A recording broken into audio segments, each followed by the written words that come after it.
there, listeners. We're back again. Have we ever done so many shows in such a short space of time, boys? Back again with Group C of the 2016 European Championship Preview Podcasts. Can I get a woo? Woo! I mean, let's address the issue in the room. Keeno, how are you feeling right now? I am feeling great. A little bit hot. It's very warm here. Well, are you energised for today's podcast? As ever. Feeling positive? Yes. Excited? 100%. Now, Jack. You sound like a DJ at like a summer camp, on the time you get the kids. Are you excited? I'll be honest, Jack. Dream job. How are you doing, Jack? I went to a German wine tasting night, which is appropriate because we're on to our journey today. Good link. But I shouted a lot. And I've hurt my voice. Okay, so Jack's going to soldier on. His input in the next couple of podcasts you hear, from like C to F, might not be as much as the previous ones. But then again, that might be a good thing. That might be an advantage for all of us. So let's see how we go on today. You might prefer it that way. And Indeed. if you do, let us know in the comments section. And we'll send Jack to more German wine tasting nights. And we'll try and sort it out for you like this more often. Also, big thank you. I just want to say though, to those that are listening on iTunes, thank you for listening to the first couple of preview shows. We've been doing very well in the iTunes charts. Keep listening, keep sharing it, and if you could rate the show on iTunes as well, that would be fantastic. If you're watching on YouTube, do us a favour, go over to iTunes. All of the shows are on there already, so that's something that your ears should be enjoying. We're at 199 ratings. We should be able to get to 400 easy. We were in top 10 of the iTunes sports charts. So if anyone is looking to sponsor a podcast, hi.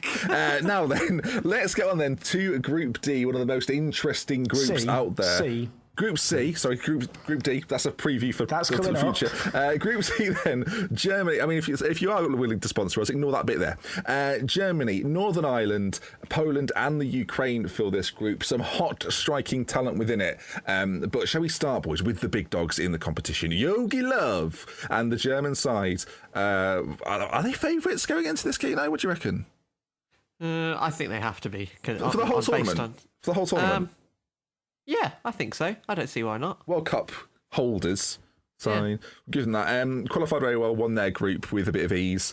And I think we're all expecting big things. Is there anyone you'd look out for, Keeno? Who is the main man? Well, I think looking at two of the past sort of Euros winners and tournament winners the last few years, Spain and Germany, they've both done really well in a time where they actually haven't had a lot of striking options. And I would say, in terms of picking a star man or someone to watch from this Germany side, I'd say someone like Leroy Sané, who is in the squad for the first time. It's his first major international tournament. And on all accounts, he's been tearing it up in the Bundesliga this year. Still very young, and I think it's only a matter of time until he gets a sort of an Ozil-like move, a big move to one of the big European clubs. And it'll be really interesting to see how he gets on against, obviously, top quality opposition, and if he can sort of solve that problem for Germany. Because, I mean, since Mario Gomez has been in and out of form and, switching clubs and stuff, he's not really been a solid option for them. And we all know Muller doesn't really like to play right down the middle. So it'd be interesting to see if Sané can fill that gap. Yeah, he's certainly fast-tracked. He had a great record for the youth teams in Germany. I think he had 5 and 6 for the 21s. He's come to the German national team. Hasn't scored for them yet, but 3 appearances. Young player, still 20. I mean, he's got plenty of time to adapt. I think while Keeno kind of focuses there, Jack, on the youngsters coming through, the exciting prospects coming through, that German back line really is a staple, and Neuer's going to be there again. They're going to have Boateng and Hummels. Is that? I mean, it's quite a general question, but do you think it's the best defence in the tournament? Because I would say it probably is. I'd almost say that's arguably the best 3 players you could have in any defence in world football at club. As a three. As a 3, yeah. Neuer, Hummels, Boateng. If there's a little triangle there, I feel like you almost don't need to worry about who the fullbacks are with those 3 players. They're that good. I think obviously Hummels, he's got that move that he wanted to Bayern Munich. He'll be playing alongside Boateng, who's a future club teammate. I mean, if those 2 guys stay fit, if Neuer stays fit, I mean, even with Neuer, the goalkeeping talent that Germany have is absolutely unreal. Yeah. But I feel like even if Gomez struggles, Sané struggles, even Goetze, if they try and plonk him up front like they did in the kind of World Cup final, even if there aren't goals coming, the German team, they can look behind them and know that defensively, I can't see many teams breaking them down. I could see them, conceding less than a handful of goals really in this entire competition and winning the whole thing quite, I don't want to say comfortably, but I feel like realistically, you look at all the sides, I think France only the only other team where I could say kind of blow for blow, they might be able to go with Germany. Yeah, I think from a sort of outside point of view, looking in as English fans, I think the model of Germany for the past sort of 10 years has been the one that we've tried to follow. But you look throughout the squad, you kind of highlight it in the goalkeeping area, Jack, that all three of those keepers could start for Germany and it wouldn't make them that much weaker. And I think that says a lot about how good the German team is throughout. I think you could take an injury in the defence. Maybe the defence is one area where they might struggle a little bit, but you take someone out of that midfield, you've got someone to come in. You take someone out of the striking option, you've got someone to come in. I do perhaps worry about the wider areas, actually. That's the one area... Fullback's interesting for Germany. Is that what you mean? Because fullback-wise, that's their only issue. Even going forward, I mean, Podolski's there. They tend to play Draxler in recent games. I guess I see him more as a man down the middle though, Draxler, and I know Sané can also play out wide. It's a bit like, I feel like you look at the quality that they have elsewhere, it really is a world class lineup.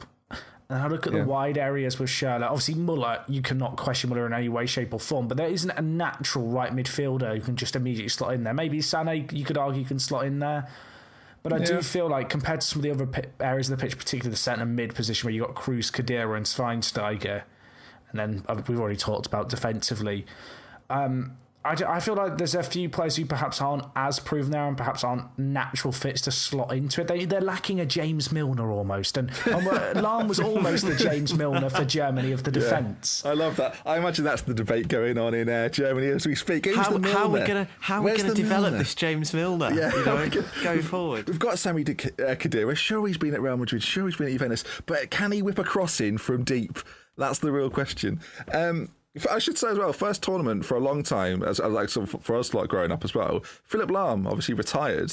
He's in there for Germany. Could still do a job, couldn't he? They've got a problem at right back. I still feel like he could have got I feel like I talked about the wide issues. I think Royce isn't there. Is that due to injury? I feel like it wasn't due to injury, and then it was to do with injury. No, it was because he was sort of touch and go to make it. The description I heard was he couldn't walk in a straight line, which usually isn't a great sign from your wide man. I mean, you could walk in a straight line. Yeah, that was you the other night.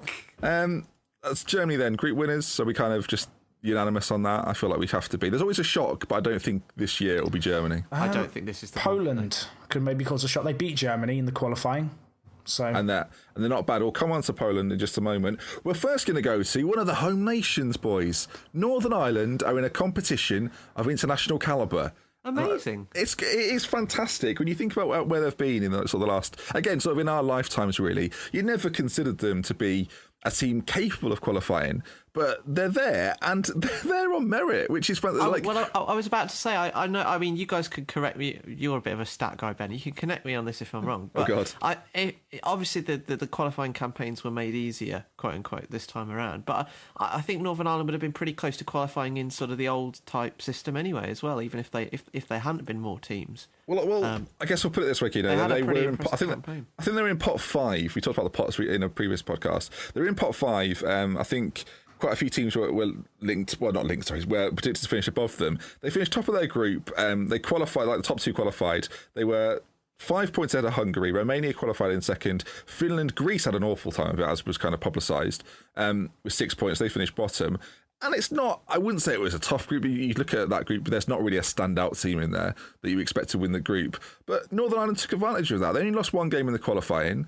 And as I said at the start, they're there on merit, Jack. And there's some good players throughout that side who perform. They're actually an interesting team. There's lots of players in that team that perform on a national stage where they don't always perform at a club level.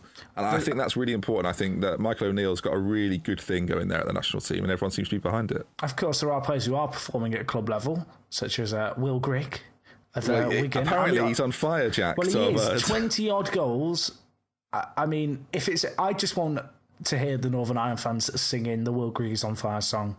That's their Euros, isn't it? They've got there. You're going to be taking on Poland and Germany. That's what they want. I don't feel like they're necessarily there to make up the numbers. You mentioned how good their qualifying was. Yeah. You look through this team, it's not a team of superstars. It's almost Wales without Bale. I would think that's a bit harsh on Wales, I have to say. I think Wales have got like 3 or 4. Of course, but I feel like with Northern Ireland, they're maybe 1-star man out of getting out of the groups.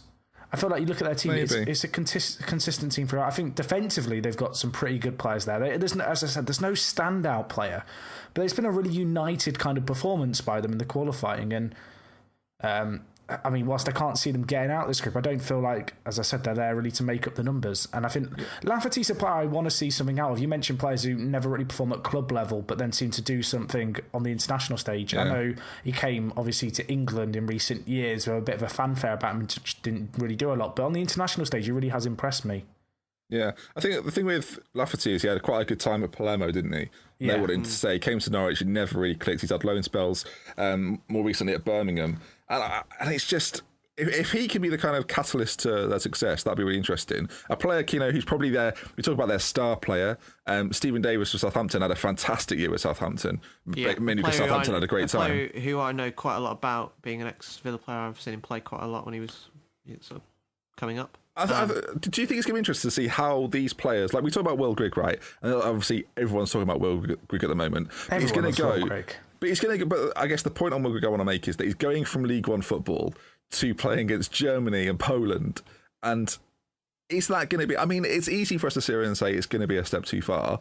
But is that fearlessness something that actually England struggle with? Sorry to compare, but is it something that England struggle with? Well, and it's something Northern Ireland can use? One thing that you do see from Northern Ireland, because especially you'd spoken about Lafferty, is that, and this is a feature of all good sort of international level teams, is that when they, regardless of their club form or how they might be doing or perceived by, club, sort of their domestic leagues and managers, etc., when they come to the international level, they just seem comfortable. And I feel, particularly in Lafferty's case, who's a bit of a maverick and he's had a bit of problems, in the past, sort of bedding into teams.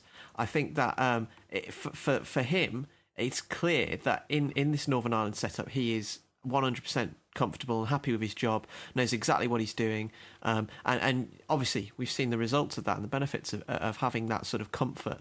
And I think a lot of credit has to go to Michael O'Neill to being able to get that out of the players.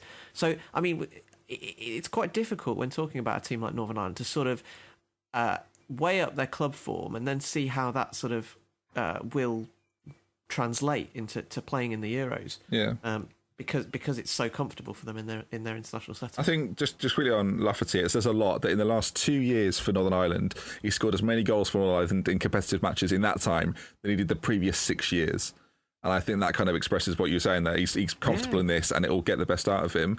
And, I mean, what I like is that Michael O'Neill has said, we're the type of country nobody wants to play. And I think he is talking about that fearless nature of Northern Ireland. And I think it's going to be fascinating to see how a team like Germany sets up. Do they go in with this kind of German arrogance of, we are better than you, now watch?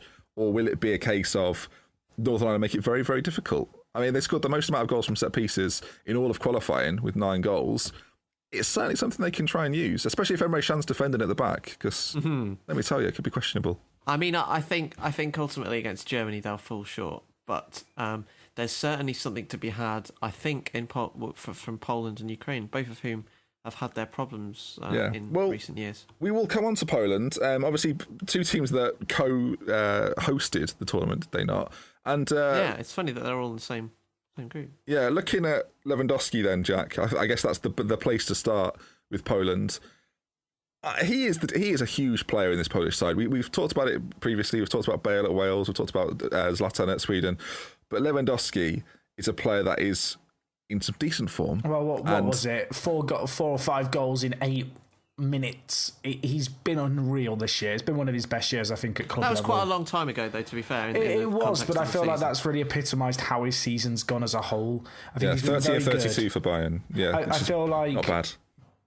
Poland, I don't want to say they're a dark horse because I feel like they're on everyone's radar, but much like Austria, actually, who I rate quite highly, I feel like Poland are a team that if Lewandowski is performing well, you talked about the kind of lack of Germany and Spain having strikers in the past. I don't necessarily think that means you don't necessarily need a striker to succeed. I think you look at a team like Poland here, a lot of their kind of success is very much going to rely on Lewandowski banging in some goals for them and them kind of outscoring kind of teams. They've got a nice selection of goalkeepers though, like, Fabianski, Szczesny, Boric. They're players who we've seen in the Premier League, familiar with. I don't think they're necessarily really weak, and I feel like they are a bit of a dark horse, and there's quite a lot of optimism, I think, from what I gather in Poland about what this team can do. Do you know what I really hate about the fact Poland and Germany are in the same group? They were in the same qualifying group together. Yeah, it's a little bit Don't weird, like that. isn't it? Don't feel like that should be a thing. They're in the group, of course, with Republic of Ireland and Scotland as well. And Poland only finished a point behind Germany, so it is interesting. And they beat Germany as well. So they beat each other, do you say? Yeah, I believe so. The only thing with Poland is last 2 European Championships, they've not won a game. They've drawn 3 and lost 3. I think there's a bit of a point to prove here. Yeah, and I think for Lewandowski, he scored a hatful in the qualifying. As I did have Scotland in the qualifying. Sorry, Scottish people. But I think there's a big point for him that he's recognised on the European stage as being one of the key men, Keeno. And if he can pull it out of the bag in a European competition, it will really solidify him as one of the greatest strikers in Europe. So there's lots of names banded about: Ibra, Aguero, Suarez, and I think Lewandowski is a good European tournament performance away from being up there all the time. Because I feel like we acknowledge, right, he scored 30 and 32, that he's a fantastic striker for Bayern Munich, but he's never quite in the top tier discussion. Do you know what I mean by that? Yeah. And I think that's unfairly as well. I think he should be.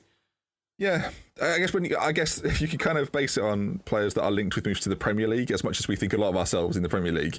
Lewandowski is not a name you hear linked to Premier League sides very often, and I don't really know why. I don't know if it's because people just consider him to be so settled at Bayern Munich that he wouldn't want the move, or I don't know. But he's not. I guess we should say as well, he's not their only good player. You look throughout their national team in Poland, they've got Piszczek, Jack's already touched on some of the goalkeepers. There's players there that can hurt teams and have hurt teams. Blaszczykowski goes back in there. It will be a name familiar to a lot of people. The midfield, I mean, they've got some names which are impossible to pronounce. The chap that plays for Sevilla, Krychowiak. Yes, has had a great season. He has had a great season. He's really impressed me in the Europa League a lot, and I think that having watched them quite a lot in Europe, Sevilla, he's always stood out to me as a really solid player. And I think he and in his form, if he can take that into playing on this stage, I think it will help them a lot, because I think that's where one of the things where they are a little bit lacking. In sort of being able to grind out games. We all know about their attacking talent, but hopefully, that will be their X factor. Yeah. Do you think they are the second best team in the group then? Like, quite comfortably? They were so close to Germany in the qualifying. I feel like it's obvious, Jack. Yeah, I feel like there's going to be that natural kind of link drawn between those two sides because they obviously were in qualifying together. I think for Northern Ireland, you said it, if they can turn up on the day and be brave, they've got a chance. I actually think Ukraine is a weird one just because they were so underwhelming. And you look at their team and, let's be honest, a lot of their players kind of ply their trade in Ukraine. But the players that do stand out there, you're kind of surprised at how poorly they did to actually get to this kind of stage in the competition when you look through their squad, because there's definitely names who have that international experience. Yeah. And, should we move on? Should we fully move on to Ukraine? I feel like we can do a bit of a group summary at the end, but I feel like the Ukraine, they're a team who I feel like Konoplyanka and Yarmolenko on the wings are just kind of the two names that are going to stand out to people. I think they're going to be relying on them a lot. They've got a good lot of kind of a decent amount of pace going forward and some experienced defenders. So I'm wondering if they can maybe spring an upset. Now, given what we've seen of them so far in qualifying and such, that doesn't look like it's going to be the case. But there are teams that go missing at finals like this, and there's teams that just seem to throw out the form of the qualifying where they maybe scrape through and just seem to, go on and, work some magic. And I look at this Ukraine side, I feel like there's a few players there that if they turn up for the big games, they can make a massive difference, and Ukraine might spring a surprise or two. I agree with that. No, I'd go with that as well. Obviously, they beat Slovenia in sort of the playoff to get there. They finished third, and I've got to say, you look at that group: Belarus, Luxembourg, and Macedonia in that group. You would expect Ukraine to be in the sort of the top three, so they're a little bit fortunate with the group. And actually, we've spoken about it a few times before, but the fact a third place team qualifies out of the groups, potentially qualifies out of the groups, I think as a home nation, we should kind of show a little bit of bias towards them. I think Northern Ireland have got a decent chance of certainly coming third. I think Jack makes a really good point, that Ukraine have got to start performing at international level. They've got players that are going to miss their opportunity to shine on a stage as big as this. Yarmolenko and Konoplyanka are the two main ones. We want to see something more from Ukraine. I do think it's worth noting with Ukraine, they actually beat Wales in a pre-tournament friendly in March, and in this build-up to this tournament, they've beaten Albania and Romania, which, whilst not the best teams of the competition, they're two teams that we talked about, the fact they, obviously they're in the same group. I do feel like Ukraine, they've maybe got a bit unlucky when you would consider the group they're drawn in now. But they've won something like 4 games. I think they're unbeaten in their last 6, and their last defeat was a 1-0 defeat to Spain. Yeah. They're unbeaten this year so far. Obviously, they've only played a handful of games, really. Yeah. How do you judge Ukraine? That's which Ukraine are you expecting, I guess? The thing is, right, Ukraine, from what we can tell from their group stages, obviously lots of people listening might not know that much about the Ukrainian national team. They beat the teams they're supposed to beat, and they come a little bit unstuck against teams that are better than them. And they're not the only international team in this tournament that are like that. And the question is, how highly do they rank compared to the teams that they are better than? Do they consider themselves better than Northern Ireland, considering Ireland topped their group? I think that's going to be the question mark. Do Ukraine have enough to finish second or third? And Jack, you kind of summed it up, really. We don't know what kind of Ukraine we're going to get. It's a very difficult team to predict how they perform in this tournament. And I think really that holds true for the rest of the group bar Germany. I think that while Germany will comfortably qualify in first position, probably picking up maximum points, it's quite difficult to predict where the other 3 teams will end up, as you say. I feel like Poland are the strongest, though. Possibly, but I still don't think if you look at their sort of the consistency shown, as you say, it could be difficult. And we know that Ukraine, when they do click into form, they have quite a high sort of ceiling. I think it's worth noting actually with Poland, they lost to the Netherlands and drew with Lithuania in their last 2 games. It's a checker. All teams. How did Northern Ireland get on in their recent friendlies? Do we mention it? I can find out for you, my friend. Jack's going to find out for us. I'm excited. I feel like I had it open, and because we moved on from our Northern Ireland chat, I forwent it. But bringing it back together, I think that all 3 have been quite inconsistent, and it'll be it's very difficult to predict the exact makeup of the rest. Everything of the we're saying here, I was kind of touched on it a moment ago. It gives Northern Ireland a fantastic chance of getting out of the group and getting to knockout football. And we've seen before, knockout football, they could win it. Keeno. Is that too far? Northern Ireland have drawn with Wales. They beat Slovenia, beat Belarus, and they drew with Slovakia. It's not bad. I mean, it's competitive. I think that's the important thing coming into this. Northern Ireland benefit a lot from the fact that their last game's against Germany, so they'll know where they stand at that point. Yeah, and Germany could well be through by that point. Exactly, and I feel like that actually Northern Ireland they've kind of drawn the best hand they could really in some ways, having Poland and Ukraine kind of in their first 2. Because I feel like you go into a game against Germany, they're firm favourites. They've got a point to prove in a lot of ways, and they're the kind of team that will just slaughter teams without any mercy, as we saw at the World Cup. Yeah, I think it's very obvious. Like, in summary, I think it's very obvious to say this, but the teams whose big players turn up will be the team that goes through. And I think that literally is the key point. That I think if Lewandowski has a good tournament, Poland might even top the group. It could be as strong as that, because I think if he performs at that level that he can do, if he performs at his club level with the Poland side, if they sort of rally around him and give him the supply line he needs, then of course they need defence problems. And I think that's really exciting. Same goes for Ukraine. If Konoplyanka and Yarmolenko have good tournaments, that could be Ukraine through with some comfort. And the same goes for Germany. If their big players step up, they'll win the group with ease. I think that's kind of a given. And all of this will lead to Northern Ireland being crowned champions of Euro 2016. I got accused of slating Northern Ireland because I said Albania as a qualifying eclipse them. Kind of eclipse Northern Ireland. I don't think we slated them this episode, though, have we? I feel like someone's going to slate you for saying they don't have a bail, but that's just the reality of it. So I'm also criticise I feel like some people they just don't like to hear what you want to say if it doesn't line up with what they expect. Oh, here we go. Oh dear, Blimey, he's on the wine again. He's on the wine. All right. That does bring us to the end then of our Group C Chitter Chatter. There'll be plenty more later in the week. And if you haven't already heard Group A and Group B, go and have a listen. They're good, aren't they? Tell me they're good.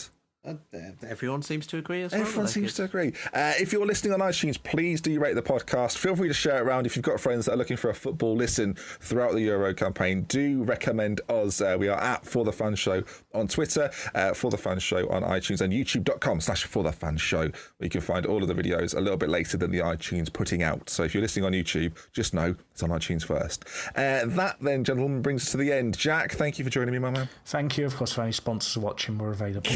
Keeno, it's been good to have you. There's a Z in all but 5 members of the Polish, in the names of the Polish squad. And if you're looking forward to more facts like that from Callum Keane, join us next time. We love With Care from Hills of Benji. Until the next time. It's a sculpture of a gold Benji. It's perfection. Keeno I think you're going to have to be calling for an oxygen mask over here, my friend.